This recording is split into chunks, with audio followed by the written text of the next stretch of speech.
Olá, boa tarde. Sejam bem-vindos ao Mídia Jor 2022 com a nossa segunda live sobre o tema ESG. O projeto é uma iniciativa da revista e portal Imprensa e tem a curadoria do jornalista Lúcio Mesquita e conta nesta 8ª edição com a parceria da TV Cultura e o patrocínio do Itaú. Eu estou aqui no estúdio da TV Cultura com a Paula Bianchi. Oi, Paula. Boa noite, pessoal. Prazer estar aqui com vocês. Obrigada pelo convite. Ela é jornalista da Agência Pública. Também está aqui o Fred Di Giacomo, que é editor do canal Ecoa, do UOL. Olá, boa tarde. Tudo bom, Fred? Prazer estar aqui. E o Flávio Ferrari é especialista em tendências de mídia e comunicação, fundador do Social Data e professor da ESPM, onde ele é meu colega lá. Olá, tudo pessoal, bem, tudo bem com vocês? Tudo bem contigo, companheiros? No telão, em Curitiba, temos a presença da Kátia Brembati, jornalista e especialista em meio ambiente e presidente da Associação Brasileira de Jornalismo Investigativo, a ABRAGE. Oi, Kátia. Olá, pessoal, tudo bem? Bem-vinda. E o curador do Mídia Jor, Lúcio Mesquita, também está conosco à distância em Bristol, na Inglaterra, onde ele mora. E ele vai fazer as ponderações desse debate. Lúcio, tudo bem? Tudo bem, Léo. Na terça-feira, a gente explorou em detalhes o que é ESG, o que é a sigla, o que ela significa e etc. Mas hoje a gente vai falar mais sobre ESG no jornalismo e nas empresas jornalísticas, não é isso? Isso, com certeza, Léo. E também uma boa tarde a todos os convidados e participantes também. Realmente, como você disse, na nossa primeira live, na terça-feira, né, a gente explorou mais o que é ESG e o que representa em termos de pauta nas nossas redações. Aliás, você deve se lembrar que incluiu um desabafo grande de todos os participantes com a enxurrada de sugestão de pauta e belizes que os especialistas de ESG estão recebendo diariamente. Muitas vezes com material que não se justifica. É uma parte que a gente pode discutir aqui também hoje. Bem, a ideia dessa segunda live é exatamente para a gente discutir melhor como a gente deve cobrir a pauta ESG. Aí o risco é a gente acabar fazendo um desserviço, né, à população se a gente errar a mão. O objetivo hoje também é explorar melhor como nossas redações podem se adaptar ou aprimorar suas estruturas e fluxos de trabalho internos para não se perder em temas complexos como o ESG. Afinal, a gente ainda tem muita estrutura tradicional, eu sei que está mudando. Tem muita redação mudando e pensando de uma gente diferente, mas geralmente a gente tem editorias separadas e as tradicionais, por exemplo, né, economia, política, saúde, sociedade e meio ambiente, que é relativamente mais recente, mas já existe há um certo tempo. O problema da pauta ESG é que ela se espalha por todas essas editorias e muitas outras. E aí de tal forma que a gente pode perder a perspectiva e o contexto, né, do que isso tudo quer dizer. Só para dar um exemplo, Leão, talvez para a gente só pensar nisso do ponto de vista prático, né, a questão da exploração da Amazônia, a situação da Amazônia, e como empresas também se envolvem com ela, como negócio se envolve com a Amazônia. Isso é assunto para editoria de economia, de meio ambiente, de política, ou para especialistas da região norte do país, enfim, ou de todo um pouco. Enfim, como na primeira live, o desafio que a gente está pondo adiante aí de todos os nossos convidados é discutir questões bem complexas num tempo relativamente curto. Eu vou parar por aqui mesmo, porque o meu papel como curador, a vantagem nesse evento como curador, o meu papel é de ouvir, de escutar e não falar. Portanto, Léo, voltamos para o estúdio e vamos conversar a conversa, né? Na verdade, a essência da desinformação jornalística é exatamente essa divisão em editorias que frequentemente divide o frango e a asa vai para cá, a cabeça vai para lá e a gente perde a noção do frango inteiro, como se diz. Numa pesquisa recente feita pela MindMiners para o Google, 21% das pessoas disseram que conheciam a sigla ESG. 75% delas não conhecia. Mas, no entanto, 75% disseram que reconhecem a importância das marcas atuarem em questões ambientais, sociais e de governança. Isso parece ser uma contradição ou é natural? Paula, começando com você. Olha, deixa eu até dar uma pensada aqui. Eu queria fazer que nem o Lúcio, quanto sempre repórter, eu tô aqui para aprender com vocês também. Adorei acompanhar a live de ontem e tal. Acho que ainda é um pouco uma contradição, porque eu não acho que para o grande público o ESG ainda diga muita coisa. O que a gente percebe, o ESG, por exemplo, na minha editoria, eu sou editora de emergência climática, que é algo um pouco mais específico, mas que a gente passa por vários temas, olha para populações vulneráveis, olha para a Amazônia, como lembrou o Lúcio, enfim. Isso atende quando a gente está investigando alguma coisa que bate numa empresa. Eu percebo que, inclusive, que há muito mais força, o pessoal se importa muito mais com isso quando é uma empresa multinacional. Acho que isso em países, nos Estados Unidos, na Europa, já está muito mais forte do que o Brasil hoje. Acho que conforme a emergência climática for se aproximando, ou for se tornando um tema maior nos jornais, maior na imprensa, talvez isso também se aproxime mais do grande público, né? Hoje me parece que ESG, quando se fala ainda algo que você relaciona a mercado, a bolsa, a valor de empresa, o pessoal não percebe quanto isso impacta no dia a dia. Sim, e ao mesmo tempo tem esse aspecto de que a globalização, o efeito é global, né? Deixou de haver aquela divisão que havia no passado, em que a multinacional podia ser, vamos dizer, santa em sua terra de origem, Estados Unidos, Inglaterra, França, e aqui no Brasil botar o lixo para baixo do tapete, não é isso? Eu acho que, de certa forma, eles ainda tentam fazer isso, porém, o custo é maior. Justamente porque o ESG, ele tem regras, né? Então, você vai ter que cumprir certas determinações ou não. Isso pode mexer com o teu valor de mercado. E eu acho que sempre que chegar na questão de valor, sempre quando mexe, então, com o acionista, isso se torna mais importante.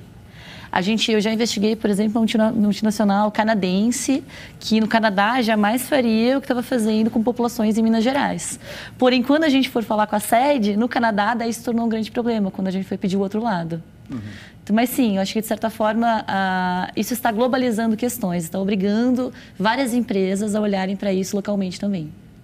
Fred, você acha que o ESG já é alguma coisa, você sente um leitor conhecedor da sigla e do seu sentido? Não, eu tenho certeza que o leitor não conhece a sigla, o seu sentido, até pelos dados, né? Porque como o UOL é um site, a gente tem muitos dados de audiência, e eu acho que um dos culpados somos nós jornalistas, assim, acho que a gente tem que comunicar melhor. E aí, não só ESG com a pauta ambiental. Eu trabalhei na Super Interessante muitos anos. A gente tinha uma edição que chamava Edição Verde da Super Interessante. Eram 12 edições vermelhas, e a 13ª a gente mudava a capa ali, colocava verde. E era a edição que menos vendia. Eu acho que usar termos difíceis para o público geral, como, por exemplo, o ESG, que ainda não é bem compreendido, mesmo crise climática, aquecimento global, afasta o público. A gente tem que pensar como comunicar isso de uma forma melhor. Então, assim, eu entendo por que as pessoas falam que é importante meio ambiente, social e governança e não sabem o que é ESG. Né? Então, acho que um dos grandes desafios do jornalismo e dos comunicadores é como que a gente pode falar de uma coisa tão urgente para o mercado e para o mundo, né? Para a sobrevivência. Acho que esse negócio da globalização do problema não é só porque as empresas estão agindo em vários países, mas porque os efeitos, por exemplo, de uma empresa norueguesa destruir a Amazônia começam a ser sentidos na Noruega. Né? A gente tem um degelo que é ligado ao aquecimento e tem a ver com o desmatamento. Então, essa é uma pauta urgente que as pessoas não estão entendendo como urgentes. E acho que um grande desafio nosso é como a gente comunica isso com uma linguagem que seja compreensível para o grande público. Você me permite um exemplo? Eu sou do interior do Brasil, né? Eu sou ali perto da fronteira do Mato Grosso do Sul. A minha cidade ela tem uma média de temperatura que está em 30 e poucos graus, chega a 40. E está aquecendo. E meu tio, que tem um rancho, fala que não existe aquecimento global. Ele vê o sapo desaparecendo, ele vê que tem menos peixes no rio e ele fala que aquecimento global é uma invenção. Então, assim, como que a gente está fazendo uma pessoa que vê o aquecimento global no dia a dia não acreditar nisso? Como a gente está perdendo essa batalha? Acho que esse é o nosso desafio. Só uma pergunta, ele acha que só na casa dele que está mais quente? Não, acho que sempre teve momentos mais quentes, porque, por exemplo, o mundo já perdeu essa batalha de 1,5 grau, né? 1,5 grau é a média que aumentou, é uma coisa muito difícil de comunicar. As pessoas, como tem uma variação, falam, no inverno faz 20 graus e no verão faz 30 graus. 1,5 grau sempre muda. É difícil explicar que a média, que a temperatura mais baixa ela aumentou 1,5 e que a temperatura mais alta aumentou 1,5.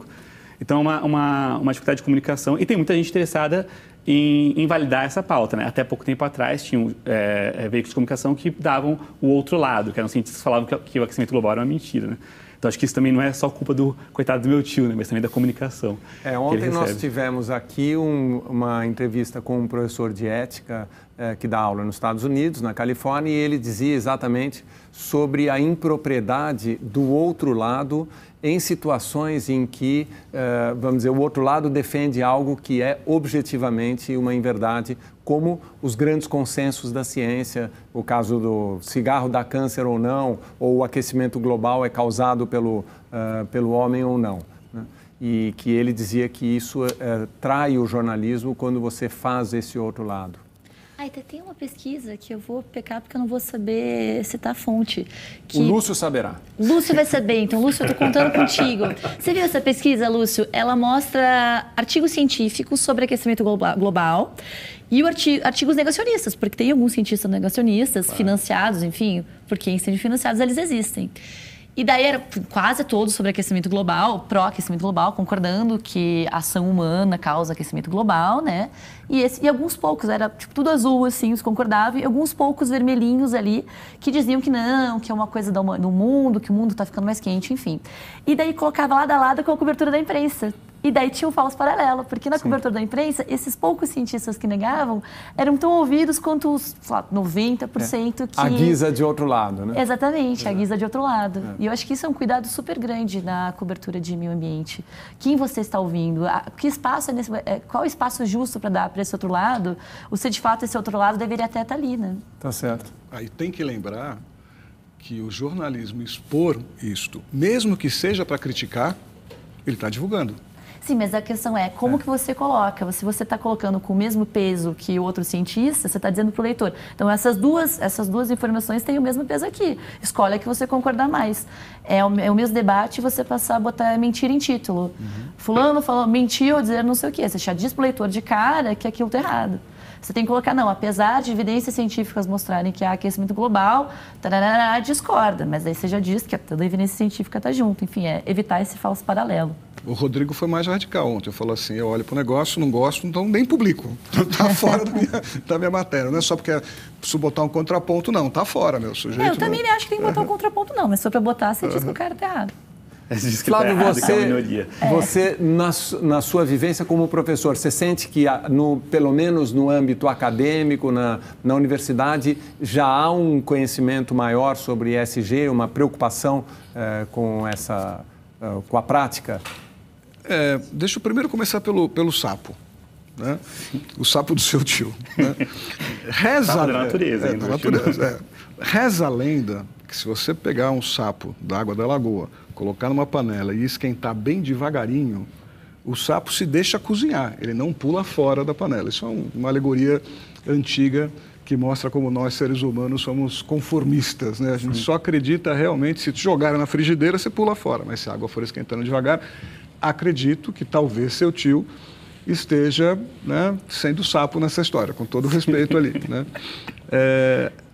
Essa tua pergunta, eu acho que ela tem uma questão a priori, né? ESG é uma buzzword, é um jargão de área. Essencialmente, ele está associado a empresas e ele é olhado com bons olhos porque ele é algo que diminui o risco empresarial. Então, o pessoal lá da Bolsa de Valores de Nova York vai ver se você tem lá práticas ESG para melhorar a sua pontuação e tal. E é por isso que as empresas se preocupam em primeiro lugar, né? Assim, honestamente falando, as grandes empresas internacionais, inclusive aquela do Canadá, né?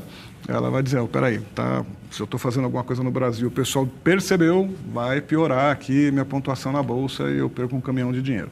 Então, acho que essa é a primeira questão. E, obviamente, a grande parte da população não tem a menor ideia do que seja o raio do ESG, porque é um jargão que a imprensa abraça, porque também é legal, né, falar dos jargões e tal, mas que não tem significado em si mesmo.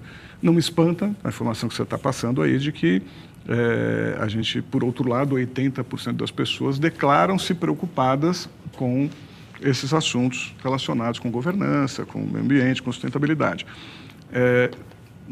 Primeiro lugar, do meu ponto de vista, tal qual a empresa, a pessoa que declara não necessariamente está fazendo alguma coisa a respeito do assunto. Ela declara porque também é bacana, né? Essas outras palavras, sustentabilidade, diversidade, essas causas todas que estão por aí, também viraram buzzwords, também viraram, acho que o nome mais bonitinho para isso é chibolete, né? Chibolete é uma expressão que você usa para declarar que você pertence ao grupo. Ela vem lá da antiga Grécia, né, quando era uma palavra que, para você saber se a pessoa era de um país ou não, você pedia para ela repetir a palavra, porque ela não era capaz de repetir por causa do som que a palavra tinha e o outro que tinha outra língua, mesmo que fingisse que falava a sua, ele não conseguia, vamos dizer, pronunciar adequadamente, se identificava, não é, ou é, né? Ao falar, se identificava que era. Acho que muito dessas coisas viraram chibolete mesmo, né?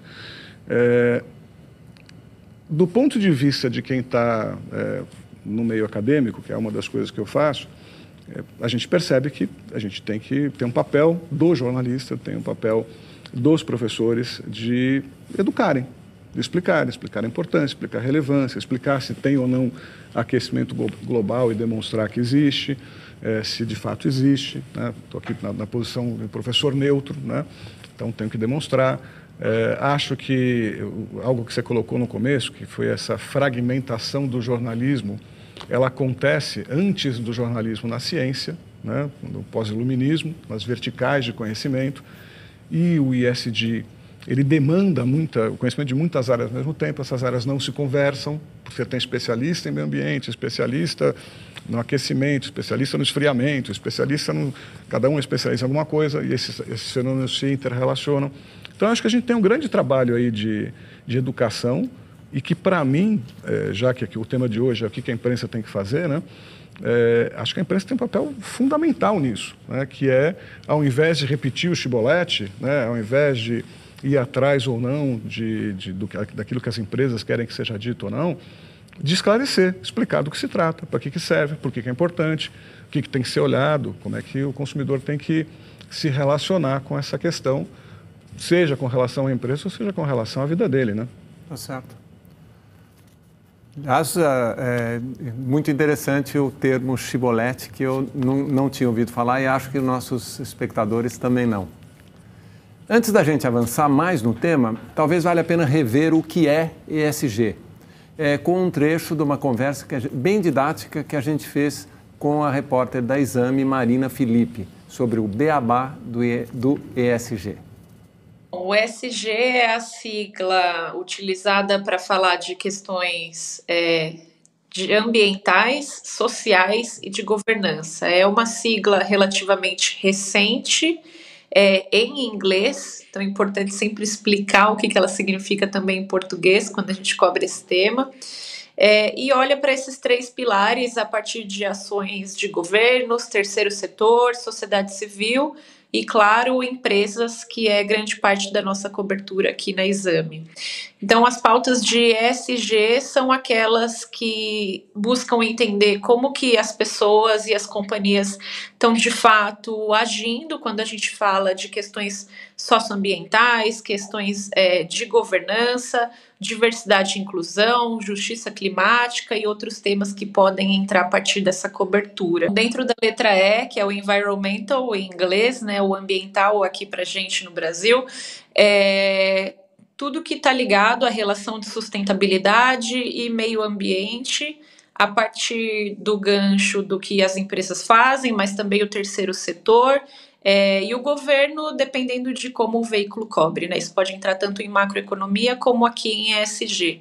Então, existem temas ligados a recursos naturais, transição energética, mercado de carbono, em relação quando a gente fala de água, de floresta, desmatamento, tudo que tem alguma ligação à sustentabilidade, à natureza, está nessa parte do E. E aí também, quando a gente já pensa lá em produto, consumo, a gente pode pensar em embalagens retornáveis, processos de reciclagem e assim por diante. Então é importante entender que o E ele está desde a base do recurso natural até o final do processo, em que o produto já pode até, inclusive, ter sido consumido e o que é feito a partir de então. O social é basicamente referente às pessoas, né? Então, seja as pessoas como consumidores, como parte de uma agenda política ou mesmo como funcionários, colaboradores, né? Então, dentro de social existem as pautas de diversidade e inclusão. Quando a gente pensa em empresas, a gente pode pensar em comitês de diversidade, pode pensar nas pessoas que estão no entorno da operação, como que elas estão sendo atingidas socialmente, se tem projetos de impacto naquela região, projetos de educação, de saúde, de acessibilidade, de transporte, tudo que é referente às pessoas entra no social E aí é interessante dizer também que os temas se conectam, né? ESG, ela não é uma sigla que ela anda junto ali, os 3 pilares à toa. Então, quando a gente pensa, por exemplo, em justiça climática, o impacto que as pessoas têm por conta das mudanças climáticas, como que a população mais vulnerável sofre mais com as mudanças climáticas do que populações em áreas mais favorecidas. Então, não dá para desconectar os temas e pensar só nas caixinhas, né? Preciso ter esse olhar do todo dentro do ESG. O G é a famosa governança, né? Antes da sigla ESG se tornar famosa como está hoje, o G já estava nas empresas ali, como, por exemplo, a responsabilidade corporativa. Então, é sair um pouco daquela ideia única da missão, visão e valores que a empresa coloca ali na sua parede, no seu manual para os funcionários, e conseguir, de fato, estabelecer uma política que traga transparência, que traga informações relevantes para os acionistas e para todos os envolvidos em relação à companhia, que consiga metrificar, então trazer dados de como a empresa está, para onde ela vai, como o comitê executivo participa de tudo isso, a importância da liderança na difusão dos temas ESG, na cultura da organização, e aliás essa questão de cultura é bastante importante para que a governança seja forte o suficiente para que o ESG esteja ali de fato na operação e não seja um greenwashing, né? Dizer que está fazendo algo nesse sentido enquanto não se está de fato. Parece simples, mas nem sempre é. Kátia, você como gestora de uma associação de jornalistas, você sente que as nossas redações estão preparadas para cobrir o ESG e cobrir o tema? Olá, Leão. Olá aos demais e às demais participantes. Não, a resposta objetivamente é não. Eu não sei se há uma pesquisa similar a essa que você apresentou, que foi feita com a população em geral. Eu não sei se há uma pesquisa feita só com jornalistas para saber o quanto eles sabem de ESG. Mas a minha experiência, a minha relação com jornalistas no dia a dia me diz que talvez o número seja até maior de desconhecimento entre os jornalistas. E por quê? Porque a gente não lê, não se informa. É importante passar isso para a população também, que a gente tem muitos jornalistas que são os chamados generalistas, né? Então, aquele repórter de TV que um dia está cobrindo o buraco de rua, no outro dia está na Câmara Municipal acompanhando a votação de um projeto, no outro dia está numa escola fazendo uma matéria de outra coisa. Isso vale para a TV, vale para a rádio, vale para vários outros veículos. Eu tive o privilégio de ser setorista de meio ambiente durante um período. E quando você sai dessa função generalista e vai para uma função setorista, você tem a oportunidade de mergulhar naquele assunto e passar a conhecer esse assunto, ter repertório sobre esse assunto, né? Então, inclusive, a gente consegue separar melhor essa questão do joio e do trigo das pautas que chegam. Até daqui a pouco eu posso falar um pouquinho mais sobre a precariedade do conteúdo que chega, né? Mas quando você cobre, por exemplo, mudanças climáticas, que foi uma área que eu cobri por um determinado período, é muito perceptível a diferença da cobertura de quem entende do assunto, quem mergulha no assunto e quem ganhou uma pauta naquele dia e teve que se virar com ela.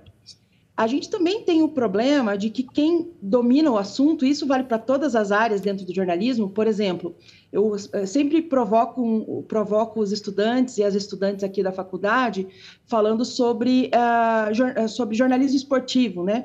Muitas pessoas que vão falar lá de jornalismo esportivo falam de um jeito que só quem acompanha o futebol sabe o que está acontecendo. Eu fiz um experimento em sala esses dias, perguntei numa sala o que era G4, e boa parte da sala não sabia o que era G4, lá do G6, G7, G8, depende lá da classificação para Libertadores, né? Então, também tem o outro lado disso, de você ser setorista e dominar demais aquele assunto e falar de um jeito como se todo mundo entendesse o que você está falando. E é isso que o Fred falou, né, que foi falado aí, que muitas vezes a gente não consegue se conectar com o público, a gente não consegue mostrar a relevância disso. E eu acho que como jornalistas, e como fui setorista, me incluo aí, a gente está falhando há bastante tempo nessa área de meio ambiente, né? Porque Até tinha uma camiseta do Caceta e Planeta, para quem é mais antigo e sabe o que é Caceta e Planeta, né? Que era "E eu com as baleias", né?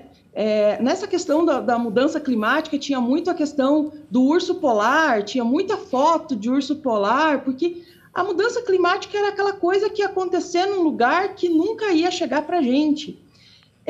Eu acho que tanto no uso da palavra sustentabilidade, biodiversidade, mudanças climáticas, a gente falhou muito em conseguir se conectar com o público e explicar o quão próximo do dia a dia, da realidade, da sua vida cotidiana esses temas estão, sabe?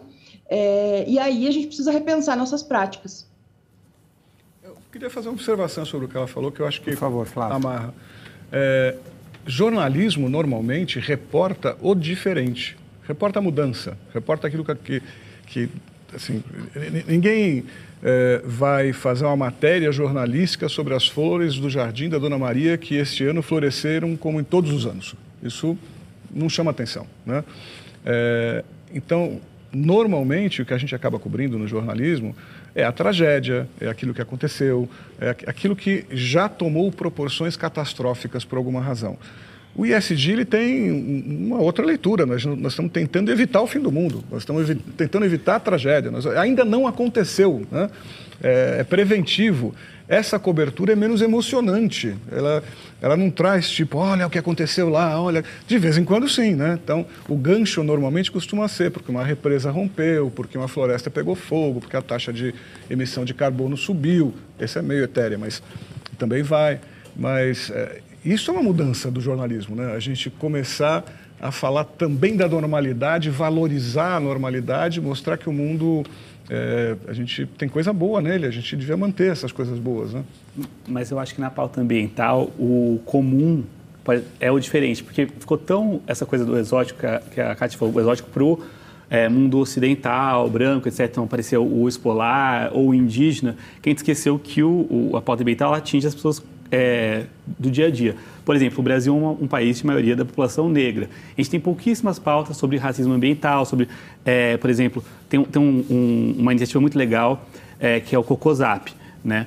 Que é na favela da Maré, e é uma iniciativa ambiental dos moradores de lá. Geralmente, quando a gente pensa em ambiental, a gente fala ou o indígena ou a Greta, né? Ou é o sueco ou é o indígena.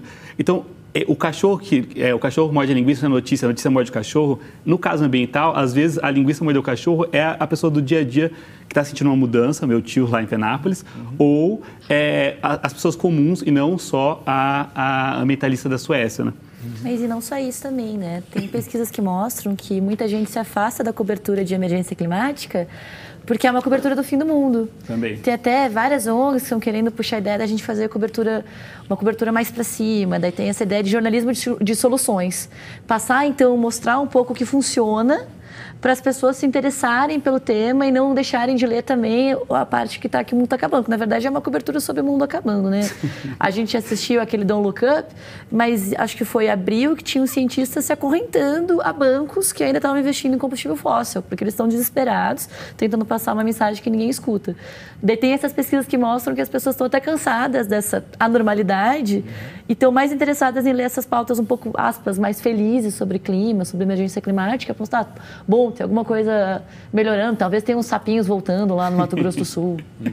É importante complementar, é importante complementar, falando para os não jornalistas, principalmente, que essa cobertura catastrófica, a psicologia explica, né, que ela tem um efeito narcotizante, né? Ela tem um efeito paralisante. Então, assim, se o mundo vai acabar, o que eu vou fazer, né? Por que eu vou me importar com isso? Que tipo de prática? Não tem nada que eu possa fazer, né? Então, nessa lógica do que foi dito agora, tem a ver com apontar caminhos, né? Dizer que, ok, perdemos a luta do 1.5, né? Que eu sempre acho que tem jeito de explicar o 1.5. Uma coisa que eu uso é a história do Laninha e do El Ninho, né? A gente aprende na escola que o Laninha e o El Ninho interferem nas chuvas, nas secas, né, por 0,5 grau no oceano, né? Então, você vai ter mais chuva ou mais seca num determinado ano por causa de um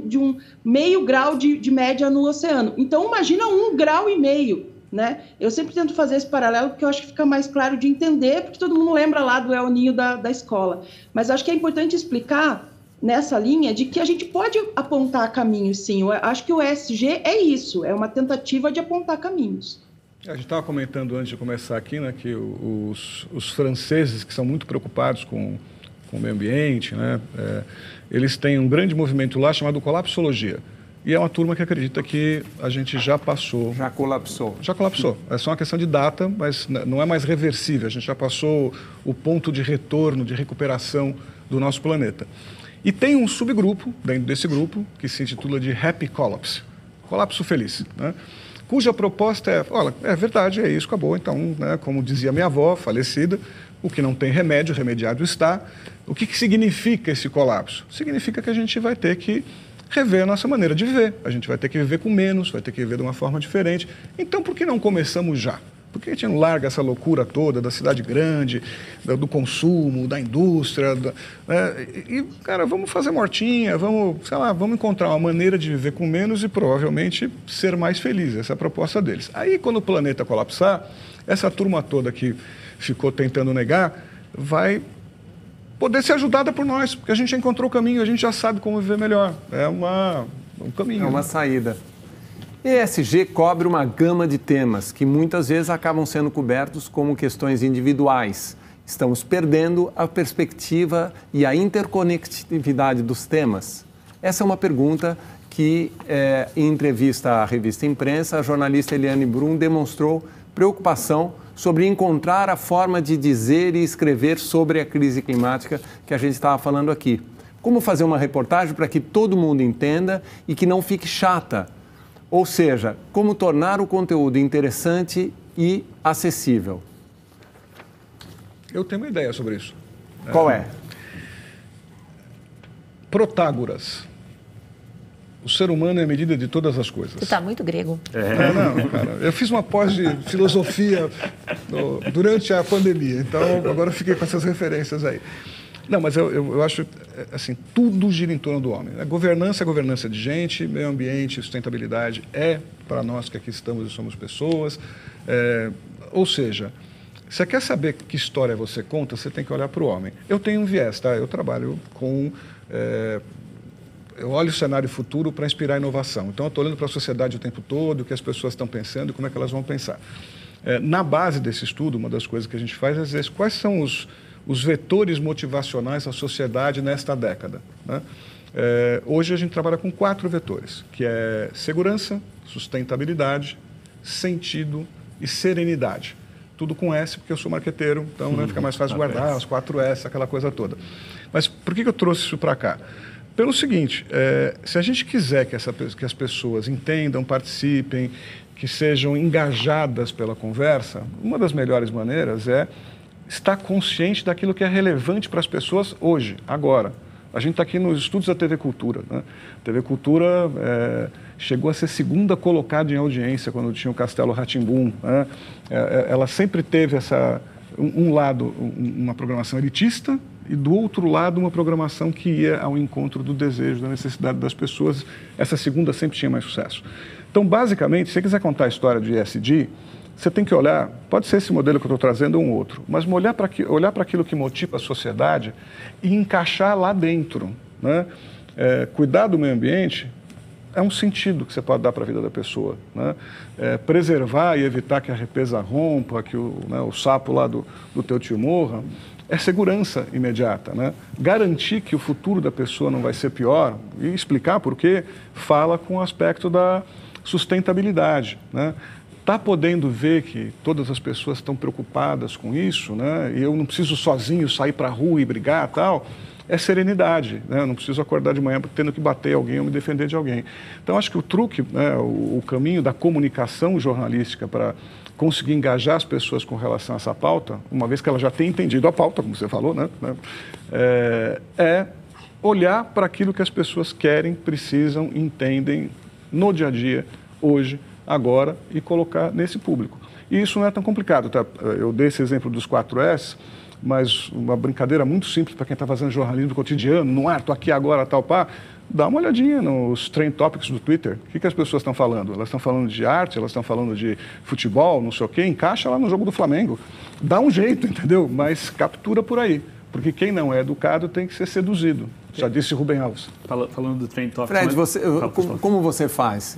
Só uma história interessante. A gente teve o dia de maior audiência de ECOA foi agora, depois das eleições, porque o William Bonner abriu uma latinha de água, funciona a reciclagem ou não de alumínio. Foi a matéria mais acessada da história de ECOA. Então, acho que navegar nesses temas quentes é uma possibilidade. Temas quentes e pop. As pessoas estão interessadas no William Bonner, se ele bebeu cerveja ou não. Mas, na verdade, a gente foi falar de reciclagem, a gente foi falar de que plástico é pior do que alumínio claro, que seria melhor ser vidro. Na verdade, seria melhor ter um copinho que você usasse e não precisasse trocar toda hora. Mas, assim, dentro desse gancho, o William Bonner se tomando cerveja, a gente conseguiu a maior audiência da história de ECOA com um tema que é importante pra gente, que é reciclagem. Que, inclusive, reciclagem não é a solução, né, de fato. Tem pesquisas que, acho que no máximo, 30% do plástico é reciclado, mesmo nos países de primeiro mundo. O negócio é você usar menos plástico, não usar plástico. Mas acho que foi um jeito de entrar. Tem uma outra coisa, aproveitando o gancho que você falou de jornalismo de soluções. Eu não sei nem se essa é a forma mais fácil de fazer, mas em ECOA, o nosso manual de geração a gente tem que trazer solução. Né? A gente é um jornalismo de soluções, a gente não pode só trazer a desgraça, a gente tem que trazer ou formas de resolver ou pessoas que estão resolvendo. Eu acho que muitas pessoas que estão envolvidas na pauta ambiental vão discordar que o humano é a medida, né? Principalmente porque a gente tem muitas fontes, colaboradores indígenas que acham que o humano não deveria ser a medida, que o nosso antropocentrismo está destruindo o mundo, né? Mas acho que para contar histórias, como a gente não tem um grande público entre as baleias, os golfinhos, de fato, a gente vai ter que usar essa medida do humano para comunicar, né?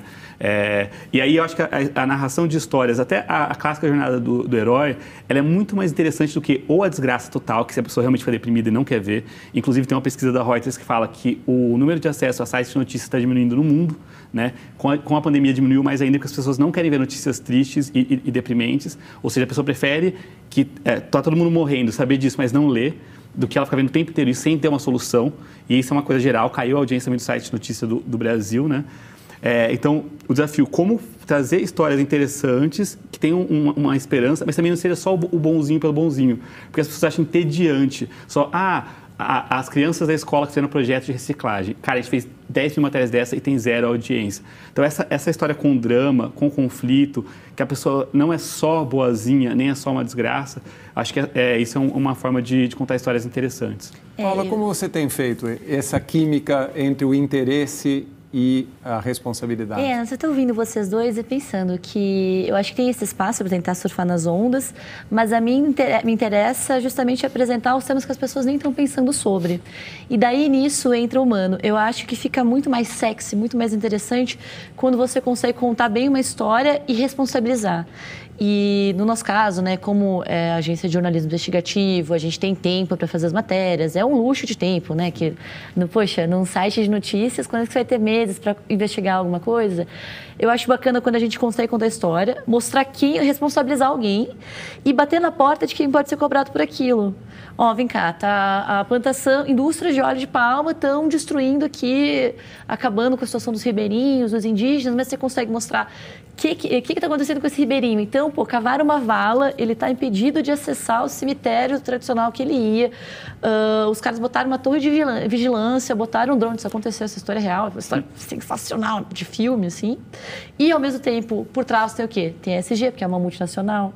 Essa empresa pode ser responsabilizada, você vai lá bater lá, e aí, o que vocês estão fazendo? Tem o Ministério Público, tem que fazer alguma coisa a respeito, afinal, isso está acontecendo em terras públicas da União, que estão sendo tomadas por empresas privadas. Eu acho que quando você consegue colocar os atores e responsabilizar, isso fica mais palpável, isso é muito etéreo. Eu acho que no passado, eu tendo a puxar para a cobertura de emergência climática, porque é o que eu estou cobrindo, né? O ESG aparece aí quando a gente mexe com as empresas. A cobertura de emergência climática, ela era muito mais científica. O mundo está aquecendo, né? Hoje, eu acho que ela fica muito mais interessante para a gente, na pública, faz muito sentido, quando ela vai para esse lado da justiça climática, né? Então, quando você mostra as pessoas, quem está sendo prejudicado, quem está prejudicando, como isso acontece, quem não está fazendo o que deveria ter sido feito, isso fica palpável. E eu acho que o leitor engaja mais também. Mas, claro, que a gente sofre de uma dificuldade do Brasil, né? Porque o noticiário do Brasil é uma loucura. Então, parece ser, quem é que vai querer ligar para... Né? Quem é que não? Enfim, é pessoas que ligam, que bom. Mas, porém, pobres ribeirinhos lá de Tomé-Açu no Pará, que estão sendo viajados por drone, quando a República está em chamas. Eu, inclusive, espero que a gente viva 4 anos um pouco mais tranquilos, para ter mais espaço para essas histórias. Estava só equilibrando o pratinho aí, tentando conseguir um espaço aí na atenção da audiência. Agora, você pegou Kátia, uma coisa... Kátia, qual é a sua dica para esse equilíbrio entre, digamos, o interesse do público e o conteúdo de maior responsabilidade? Eu acho que tanto o Flávio, quanto o Fred, quanto a Paula abordaram muito bem aspectos que podem ser relevantes, né? Como eu estava falando, eu tento passar aqui para os meus alunos algumas dicas do que não fazer de errado no dia a dia do jornalismo, né? Muito pela perspectiva de quem trabalha nisso também no dia a dia, né? E eu dou uma disciplina que é comunicação organizacional e relacionamento com jornalista. É praticamente assessoria de imprensa, né?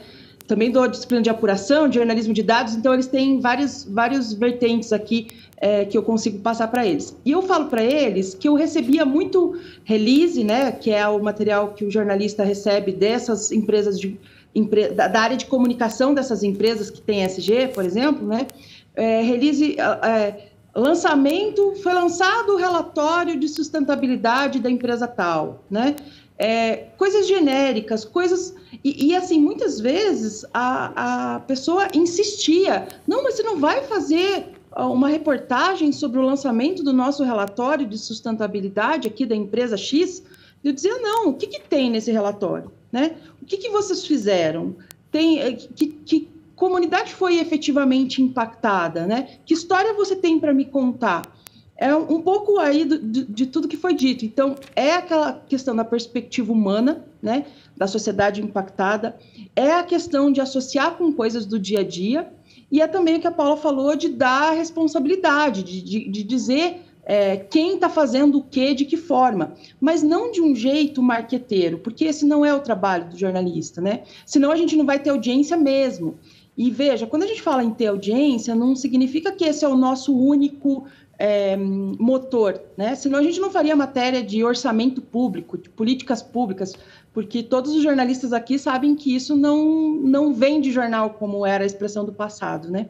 A gente faz muita coisa que não dá audiência, mas que a gente acredita naquele tema. Mas existem temas que, para você conseguir chegar nas pessoas, você vai ter que encontrar esse espaço de conectividade. Eu acredito, sim, que você consegue, dentro das práticas de ESG das empresas, achar aspectos humanos interessantes, boas histórias para serem contadas, e aí eu acho que as equipes de comunicação das empresas têm um papel preponderante nisso, né? Não oferecer para os jornalistas mais uma matéria de ESG, ou a empresa X vai participar do evento de ESG. Isso não interessa para o público, né? Eu costumo brincar que a gente pode acrescentar naquelas perguntinhas básicas do jornalismo, o que, quando, onde, como, por quê, a gente pode perguntar o e daí, né? E daí? O que isso... Qual que é a relevância? Qual que é o impacto disso? Como que isso muda a minha vida, né? Acho que é uma coisa para pensar. Essa frase, essa pergunta e daí, acho que é a melhor pergunta hoje em dia. Com o tema ESG, o MediaJor desse ano está contando com jornalistas, especialistas de comunicação e acadêmicos para melhor explicar e contextualizar a pauta em nossas redações. Entre os assuntos abordados estão o que é ESG, os desafios éticos e operacionais enfrentados para sua cobertura e as oportunidades, além dos riscos, para os profissionais de comunicação. O conteúdo multimídia está disponibilizado on demand no portal Imprensa, que é www.portalimprensa.com.br/MediaJor. A gente estava falando da estrutura das redações e também das assessorias de imprensa, que a Kátia lembrou, temas que a gente abordou na terça-feira e falamos bastante dessa questão do greenwashing, da pressão das assessorias para dar uma imagem boa de suas empresas, tá certo? Como vocês são impactados e como vocês fogem ou se protegem do greenwashing? Começo por você, Flávio. Tem que ter espírito crítico, né? Agora, eu vou até pegar o gancho onde ele estava falando um pouquinho antes, né? A imprensa, ela tem poder de pauta. Aquilo que se conversa em rede social, aquilo que se discute, aquilo que se fala, na grande maioria dos casos, nasce na imprensa, né? Particularmente as grandes marcas de jornalismo, vamos dizer assim, né? Quer dizer, se saiu no jornal, é legal. Mesmo que a coisa comece primeiro lá na rede social, né, o público, do modo geral, espera uma marca de referência dizer que aquele assunto é importante ou não. Então, essa análise crítica, né, esse olhar do tipo, escuta, mas o que é o e daí? Né? E daí? Recebi uma matéria, recebi e daí? Isso é importante, isso é significativo? É o começo da história. Primeiro, vamos ver se é significativo. Depois você tem, em alguns casos, a necessidade de um jornalismo investigativo. Vamos ver se isso é verdade ou não. Eu vou traçar um paralelo com publicidade, né? Do outro lado da cadeira. Eu sou a pessoa encarregada de convencer alguém de que a minha empresa é bacana, é legal, meu produto merece ser comprado. Existia uma briga antiga do jornalismo com a publicidade, dizendo que, os jornalistas dizendo que o publicitário se vende, né, produz conteúdo vendido, e ao mesmo tempo ele está lá para criar necessidade, né, assim, para fazer alguém comprar um produto que de fato ele não precisa. Como jornalista, como publicitário, eu sempre disse que, cara, você sabe quanto custa criar uma necessidade? É muito caro, né? E já tem muita necessidade. O truque, né, da publicidade é encontrar uma necessidade que eu consiga ir lá e encaixar o meu produto. E você pode fazer isso de dois jeitos, né? Fake news, vamos dizer assim, fazendo um paralelo com a notícia, né? Ou de fato se esforçando, dizendo, peraí, sei lá, a pessoa tem a necessidade de parecer descolada. Eu tenho que vender geladeira, estou no Polo Norte. Polo Norte, em tese, não precisa de geladeira. Agora, você já imaginou, você entra no iglu da pessoa, a pessoa tem uma geladeira ali como símbolo do desperdício do consumo, do investimento e tal, e eu posiciono a minha geladeira para vender no Polo Norte como um símbolo anticapitalista. E a pessoa que tem uma geladeira vai usar aquele símbolo como símbolo anticapitalista. Você vai dizer, pô, mas você enrolou a pessoa. Não, a pessoa precisava, tinha necessidade de ter um símbolo anticapitalista na casa dela, e eu só disse para ela botar a geladeira, né? Acho que no jornalismo a gente passa um pouco por isso, né? Tem que ter um espírito crítico a respeito da informação que chega, ver se ela é verdadeira ou não, ver se ela é útil ou não, é o e daí, né? Se ela está contribuindo de alguma maneira, e ter como é que chama, a coragem do Rodrigo, né, de ontem, dizer assim, cara, eu não acreditei nisso aqui, tchau, vai bem, não vou perder mais meu tempo, eu recebo 1 milhão de releases aqui. Você, por favor, no primeiro parágrafo, diga a verdade e diga algo que seja substancial, porque a primeira vez você é capaz de enganar alguém. A segunda vez que você... Não tem segunda vez que você engana o jornalista, né? Ele pode até cair na primeira vez. Na segunda, você pode falar o que você quiser para ele, que ele nunca mais vai te ouvir na vida. Fred. Vou focar em ESG, tá? Não vou falar da cobertura ambiental, que daí seria muito maior. 3 pontos que eu acho importantes. Primeiro, assim, essa coisa da assessoria pautar a redação, eu acho bizarro, assim, acho que tem umas repórteres mais novas que elas falam, a assessoria quer saber quando sairá a matéria, acho que a assessoria não tem que cobrar a matéria, não tem que pautar, você tem que ter fonte dentro das empresas, mas eu acho muito estranho jornalismo de release, então, assim, eu não me pauto pelas assessorias, né, primeira coisa. Segundo, uma dica para as assessorias, que acho que a Kátia estava falando, tem uma coisa muito interessante, porque existe o greenwashing, existe a chatice absoluta. E a maior parte dos releases, o problema não é nem o greenwashing. É a chatice absoluta, uma coisa assim, você gostaria de ler isso? Sério, meu amigo, assessor, jornalista como eu, você leria isso? O CEO da empresa leria? Não leria, cara, é chato pra caramba. Aí entra as histórias humanas. A gente tem uma área em ECO que chama Empresas que Mudam. Seria essa área de ESG de ECO. E eu falo assim, a pessoa pode estar querendo divulgar a iniciativa. Se ela fala... minha empresa reciclou X toneladas de plástico, 0 clique, você não divulgou essa iniciativa, não vai aumentar os negócios, não vai ser bom para você. Então, assim, qual é a boa história? Qual é a história humana por trás disso? Quando a gente conta essas histórias de virada, principalmente quando tem uma história um pouco diferente, por exemplo, o cara que ficou rico na bolsa e hoje em dia ele investe, ajuda o MST, isso é uma história diferente, isso é uma história que interessa as pessoas. E outra forma de se proteger, eu acho assim, a gente não fala muito sobre... como as empresas estão mudando o mundo, como as iniciativas dentro da empresa estão mudando as empresas. Então, essa iniciativa dentro dessa empresa é boa. Isso não quer dizer, assim como um partido inteiro não é sempre bom, um país inteiro não é sempre bom, a empresa ela tem iniciativas boas, então a gente tenta destacar as iniciativas daquela empresa. A gente nunca vai falar, essa empresa de refrigerante parou de produzir plástico. Mas tem uma iniciativa interessante aqui dentro. É mais fácil para o nosso público entender, né, porque não fica uma coisa tão gigantesca. É a mesma coisa quando a gente fala que a gente estava falando Paula estava falando da cobertura de científica. Tem algumas coberturas de negócio que são quase científicas. Você tem que ir num recorte específico. Então, não ser chato, falar das iniciativas, não das empresas. E terceiro, acho que não pode ser pautado pelas assessorias. Aí, eu acho que a gente pode entregar nosso currículo de jornalista e trabalhar em outra coisa. Mas tira um pouco a questão da pauta, né? Uma boa assessoria de imprensa também é uma boa fonte de informação, porque você não tem equipe para ficar analisando tudo. Em tese, se você confia, se bem ela foi colocado, lá, foi atrás, ela pode ser uma excelente fonte. Está te ajudando, né? Paula, você sente que há digamos, uma ação sistemática das assessorias de imprensa no sentido de limpar as imagens das empresas? Elas ainda são muito preocupadas com imagem e pouco com a mudança da sua governança? Eu acho que sim. Eu acho que tem dois lados. Eu até, enquanto vocês estavam falando, eu estava lembrando de uma história.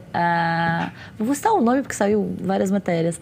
A JBS, no começo do ano, foi alvo de uma reportagem da Bloomberg. Ótima, né? Sobre eles estarem trabalhando com gado que estava em área de desmatamento ali, né? E daí, meses depois, eles criaram um curso sobre mudanças climáticas. Enfim, é um curso associado a uma universidade, é um curso sério, eles estão patrocinando. Então, até teve uma coisa boa nesse greenwashing ali, né? Para tentar colocar que eles tinham... Se você olha na entrelinha, né? Sempre que eu vejo essas questões, eu recebo um e-mail, eu sempre penso aqui, interessa, né? Você vê, meses atrás, tal empresa foi vítima de tal reportagem, assim. Vítima, né? Vítima. Alvo É que para assessoria ela foi vítima, né? Não foi protagonista. E eu acho que o papel do jornalismo é sempre investigar, né? É ficar atento, é se questionar. O Fred estava falando assim, não ser pautado por assessoria, isso aí. E acho, na verdade, que uma boa assessoria, uma boa empresa de assessoria nem vai tentar te pautar, vai te mandar as histórias humanas. Não, mas eu digo uma boa assessoria já vai saber para quem que você vai passar as histórias, né? Eu, como a gente não está ali no dia a dia, a pessoa nem manda um monte de coisa, sabe que não vai pegar. Mas se já é difícil você, quando faz uma análise setorial, né, cobrir tudo que você precisa cobrir para poder avaliar, se aprofundar. Imagina um assunto como SD, que tem muitos braços, muitas derivações. As assessorias são muitas vezes úteis nesse caso, né? O que a gente, na verdade, precisa do ecossistema inteiro envolvido nesse processo, contribuindo para essa causa. E o que eu vejo mais de mudança, na verdade, não vem necessariamente tanto da questão de imagem pública, vem mesmo da questão financeira. As empresas, a própria JBS, agora eles têm um sistema lá que é a de sustentabilidade, né? Eles só não aproveitam o berro do boi. Não é porque a JBS é uma ótima empresa, boazinha e pensa no futuro, é porque eles perceberam que isso vai dar mais dinheiro, que isso vai melhorar a situação de ESG deles, vai melhorar como eles estão colocados na bolsa. Tem um professor da UFMG que fala muito em agrosuicídio, das grandes empresas de agro perceberem que elas têm que melhorar algumas práticas, não porque a imagem delas vai ser melhor, mas que isso vai melhorar a produtividade delas no futuro, vai melhorar, enfim. É perceber que seguir essas práticas é melhor para a empresa financeiramente e socialmente. Para sua preservação no longo prazo, né? De você seguir existindo. Eu acho que isso, mais do que a imagem pública, tem ajudado as empresas a fazerem mudanças. Lúcio, você, na sua trajetória, que passa muito pela imprensa inglesa, como você sente que a imprensa europeia age em relação a esse tipo de, vamos dizer, de assédio das assessorias de imprensa? Bem, Leão, o problema é muito parecido. Enfim, existem empresas de relações públicas, agências de relações públicas e também as empresas que têm suas próprias equipes. Eu acho que uma vantagem que existe em relação a certos mercados é que, pelo menos, apesar da crise da imprensa ter existido, existe aqui também na Europa, por exemplo, as grandes redações, pelo menos, ainda são bem mantidas, né? Tem gente suficiente que vai olhar os press releases, que vai olhar a sugestão de pauta e decidir. Eu acho que o grande problema é onde a gente vê isso, né, não só no Brasil, mas em outras partes do mundo, e também com os menores veículos aqui, e mais ainda também no mundo digital, quando as coisas são publicadas sem nenhum tipo de controle. Eu cheguei a ver uma vez claramente era um press release num jornal estadual no Brasil, fora de São Paulo, mas num jornal estadual, em que sabe aquelas informações embaixo com o nome do assessor e o telefone, tudo aquilo foi publicado. Ou seja, nada foi alterado. E existe o risco aqui de a gente ver isso acontecendo também.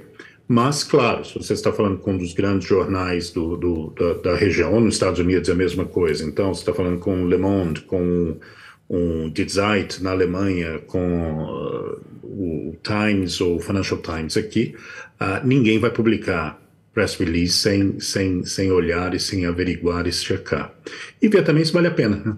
Agora, um lado importante também, Leão, dessa conversa nossa aqui, né? O pessoal de relações públicas, os assessores de imprensa, não são inimigos.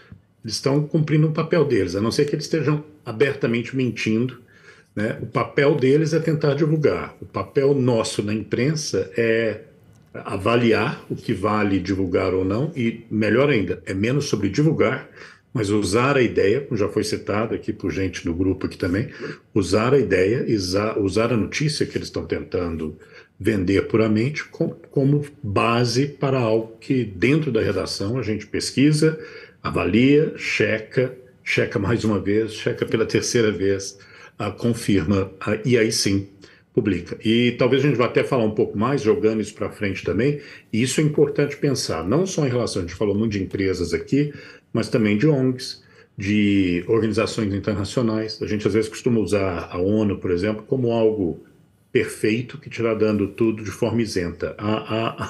A ONU é uma grande organização política formada pelos países e principalmente pelos 5 maiores ou mais importantes países do mundo pelo Conselho de Segurança. Então também não pode ser tratado como uma fonte neutra de informação ou que toda informação é correta. Essa suspeita que o jornalista geralmente tem, principalmente em relação a empresas e governos, né, é também importante ter a suspeição, não é uma suspeição de cinismo ou de achar que todo mundo está mentindo, né, mas sempre fazer aquela pergunta, verdade? Really? Como se diz aqui. E junto com o e daí também o é verdade? Vamos checar, né, não aceitar nada como os 10 mandamentos, né, porque vale checar. Kátia, o Lúcio levanta aqui a questão das ONGs. Você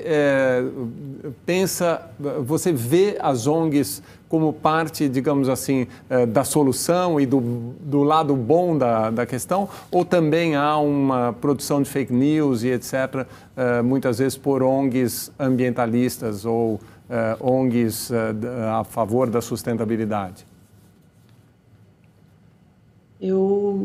Existem ONGs e ONGs, existem empresas, né?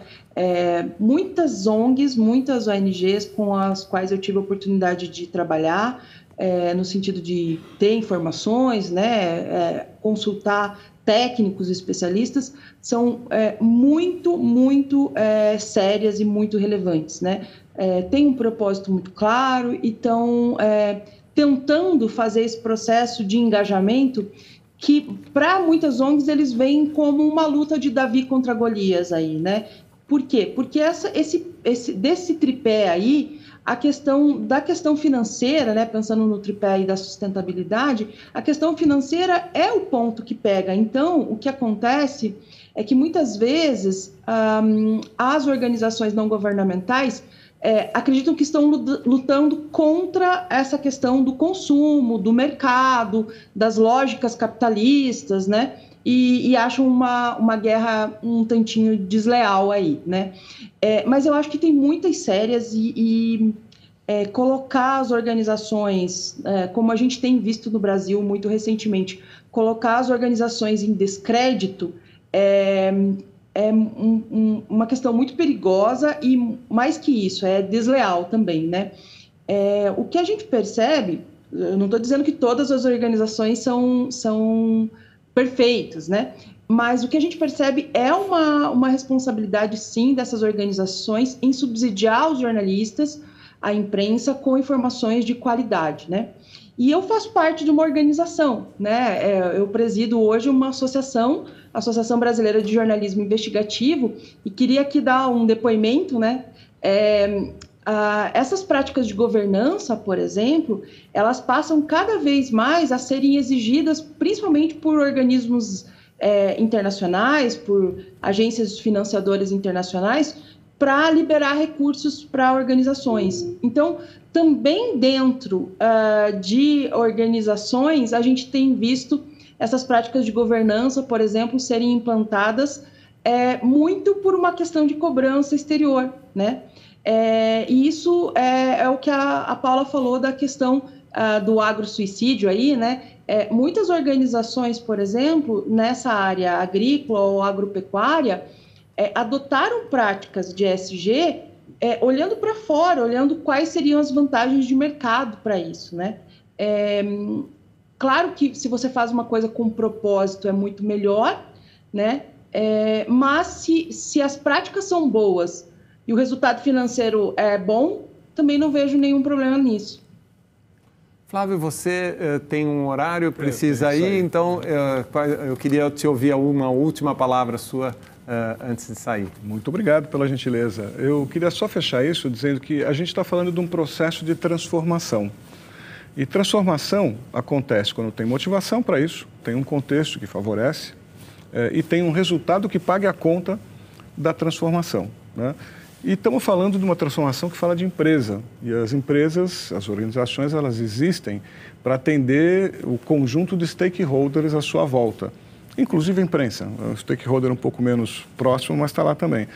Então, acho que parte da solução para essa questão como um todo, né, é que a gente aqui do lado da imprensa olhe para esse ecossistema, entenda de que transformação estamos falando, quais são as motivações, qual é o contexto, né, qual é o resultado, positivo ou negativo, mas olhe principalmente para os stakeholders, que como você falou, né, poxa, o cara da empresa quer ganhar dinheiro, o acionista quer ganhar dinheiro, o funcionário talvez queira um propósito para trabalhar, o parceiro queira segurança na relação, que não vão passar a perna dele, né?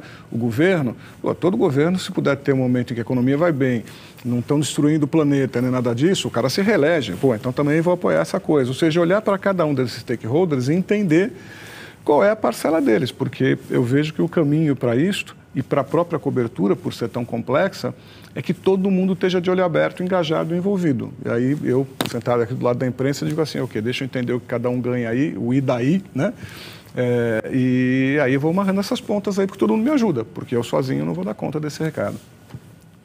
A gente agradece ao Flávio Perraro pela participação, ele precisa ir, e então, obrigado, Flávio. Obrigado a vocês, parabéns pelo encontro, pelo evento, aprendi muito e acho que é super importante esse assunto. Antes, mais cedo, o Lúcio levantou uma questão, que o Flávio comentou também, sobre a possibilidade ou a necessidade de reorganização da estrutura das redações. Fred, você sente que, vamos dizer, a cobertura do século XXI, nem vou dizer do ambiente ou do ESG, a cobertura do século XXI se beneficia de uma reestruturação da divisão em editorias, da hierarquia das redações?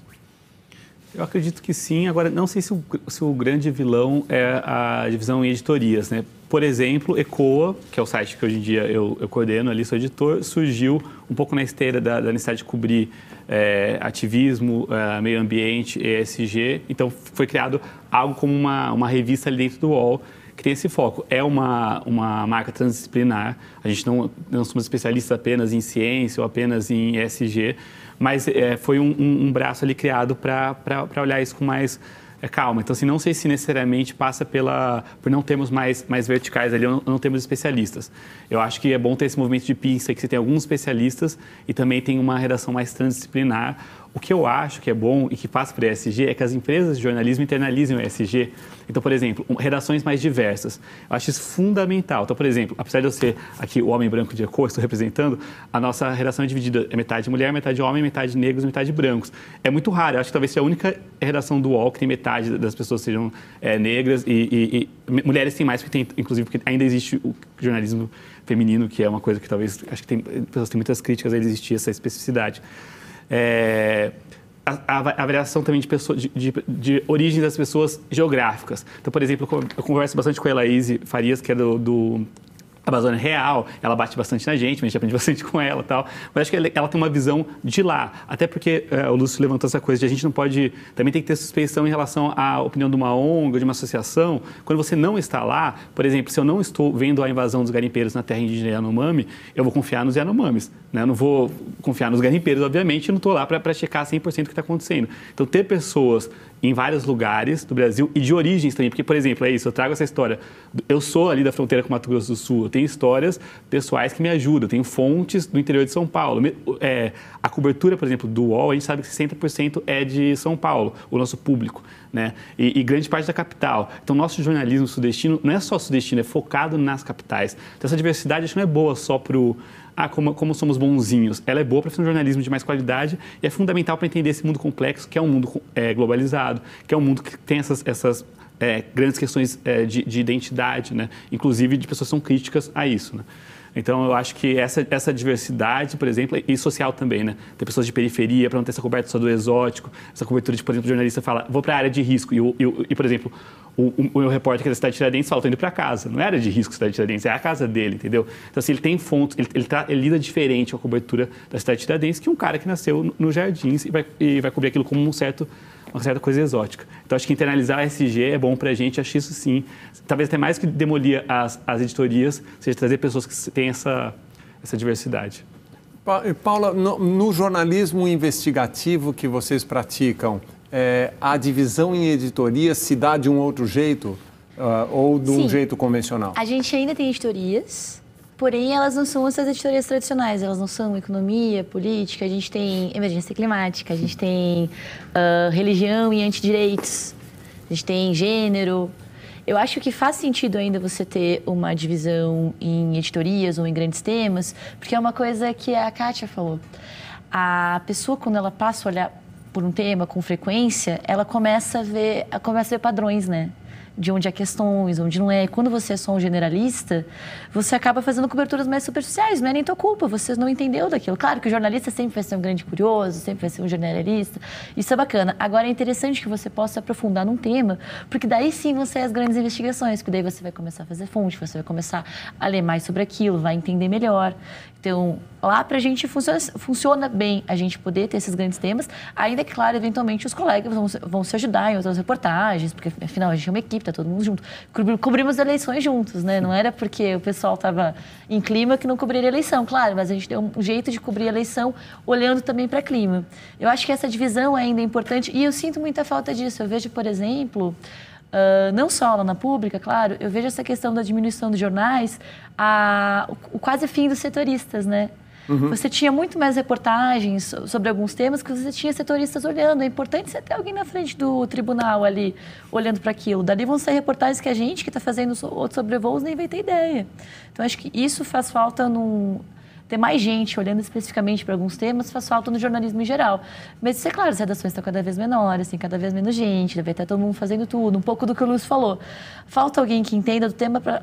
isso aqui chegou, esse release. Não, isso aqui é uma bobagem, não tem nada a ver. Não, opa, esse tema aqui, como eu acompanho, eu sei que talvez o que essa empresa esteja falando não seja bem assim, porque eu estou acompanhando. Então, isso é importante. Kátia, você foi citada aqui, tem direito à resposta. Eu estava te apoiando. Você comentou a questão que você foi setorista e depois generalista. Você sente que a cobertura de ESG se beneficiaria ou se beneficiará de mais especialistas em ESG ou, ao contrário, a ideia do ESG deve permear todas as editorias e todas as especialidades? Depende de quem é que se beneficiaria, né? A resposta seria isso, assim. Veja, para as empresas saírem mais nos veículos de comunicação, né? Quanto mais especialista em ESG, mais a pessoa sobe o sarrafo ali do senso crítico, né?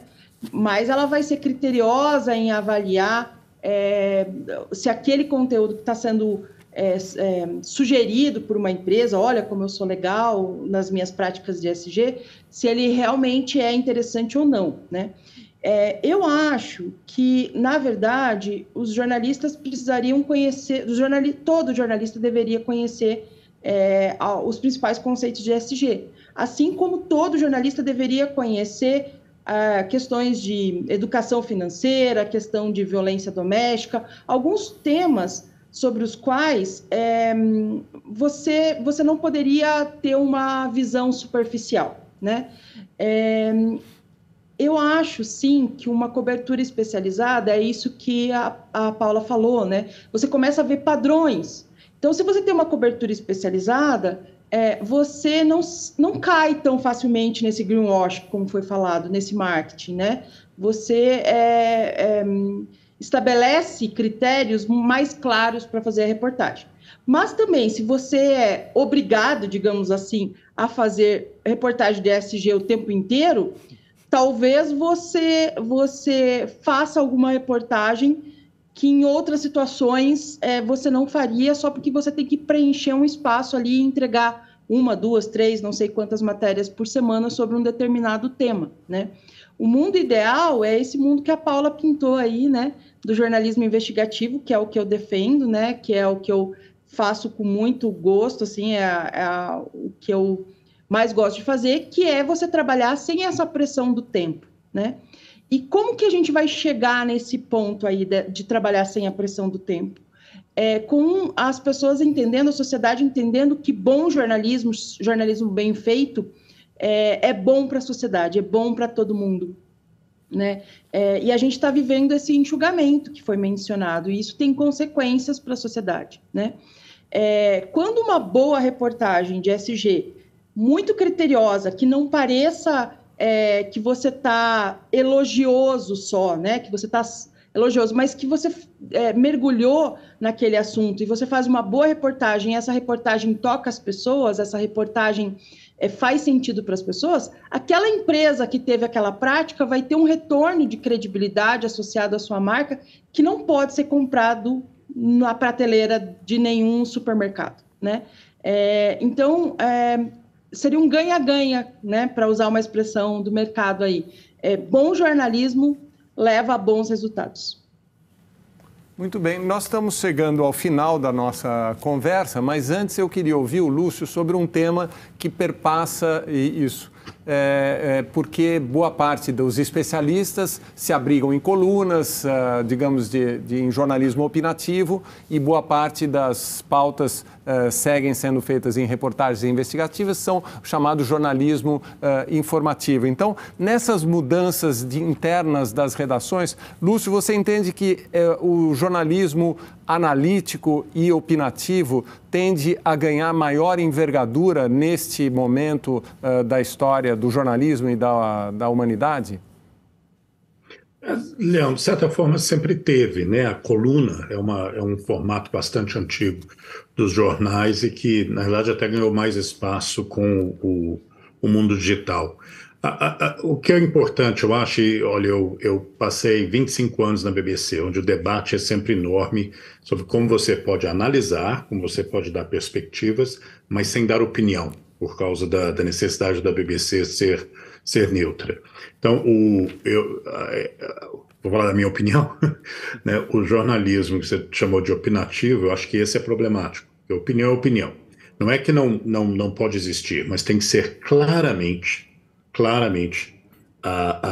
apresentado dessa forma. Então, né, o que nos Estados Unidos chamam do op-ed, né? Você tem um colunista que escreve em nome dele ou dela, não em nome do jornal, mas aparece no jornal. Esse tipo de debate, tudo bem, é uma opinião clara. O problema é quando você começa a ter os jornalistas da redação, né, um editor, por exemplo, que tem uma coluna ou tem presença, principalmente hoje em dia nas redes sociais também, e começa a misturar opinião com análise. São coisas diferentes. São, às vezes, nuances em termos do qual é a diferença, mas são diferentes. E essa diferença é importante, porque senão as pessoas ficam perdidas em relação ao que é informação e o que é opinião. Mas é um problema grande, é um problema que a gente vê, principalmente nas redes sociais, a gente vê a enorme dificuldade hoje em dia de cobrir assuntos complicados como política, porque a mistura é enorme. E a gente ainda tem, né, Léo, o outro elemento, que são pessoas que hoje se passam por jornalistas, mas, na realidade, são simplesmente os influencers, né? São simplesmente uma questão de comentário, eu acho, eu penso, mas se vendem como jornalista. Eu passo da ideia de que esse é o jornalista. Para terminar, talvez, esse ponto, eu acho que é importante também reconhecer, e quando eu estava ainda na BBC, foi feito eu recomendo lerem um relatório feito para a BBC, uma pesquisa feita por um jornalista, que ganhou o título de From Seesaw to Wagon Wheel, que traduz como de gangorra para a roda da carruagem. E essa ideia que a gente começou a falar logo no começo, essa ideia de que hoje em dia um jornalismo isento e neutro é simplesmente dar duas opiniões diferentes, principalmente quando uma opinião é uma mentira, não faz sentido nenhum. Então a ideia da carruagem, você tem todos, né, no aro, você tem todos os lados, e você tem que buscar dar essas perspectivas dos lados que são muito mais complexos, mas sempre evitando opinião, buscando, na realidade, os fatos, as perspectivas dos fatos vêm de áreas diferentes, mas entendendo isso. E o que o Fred falou é muito importante, eu acho que é menos uma questão se é de jornalismo opinativo ou não, mas é a questão da diversidade na redação. Vou fazer uma propagandazinha aqui. Entrem no site, no portal Imprensa, para dar uma olhada na entrevista com o professor sobre Vincent, que a gente conversou também com parte desse projeto, e ele fala disso também, que um dos problemas nas nossas redações é que são redações, na prática, como ele diz, são redações de elite, que vêm de uma perspectiva. E enquanto a redação não tiver uma melhor, o Fred comentou, né, quando na realidade, aí não foi o que ele disse, eu que estou dizendo, quando parece que o que a gente está cobrindo é uma espécie de exercício antropológico, né? A gente fala da Amazônia como se fosse uma pesquisa antropológica, vamos ver como os nativos vivem, olha que curioso, né? Enquanto a cobertura, na realidade, der essa noção, der essa impressão, a gente está falhando.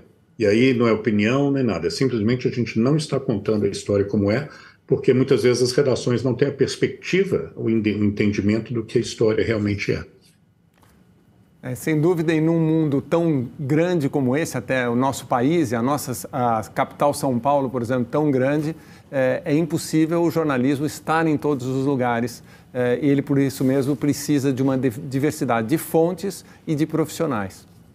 Mas muito bem, nós vamos chegando ao final desse nosso encontro, dessa segunda live do Mídia-Jor, que discutiu o ESG. Nós vamos chegando ao final e eu convido vocês a acessarem o conteúdo através do portal Imprensa e da edição especial da revista Imprensa. Realizado pela revista Imprensa Editorial, Mídia-Jor conta também com a parceria da TV Cultura e o patrocínio do Itaú.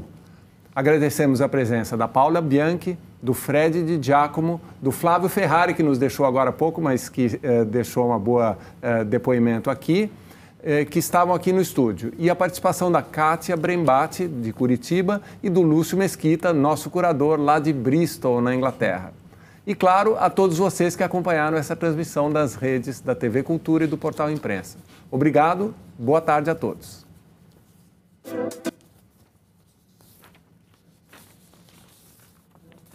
Muito bem.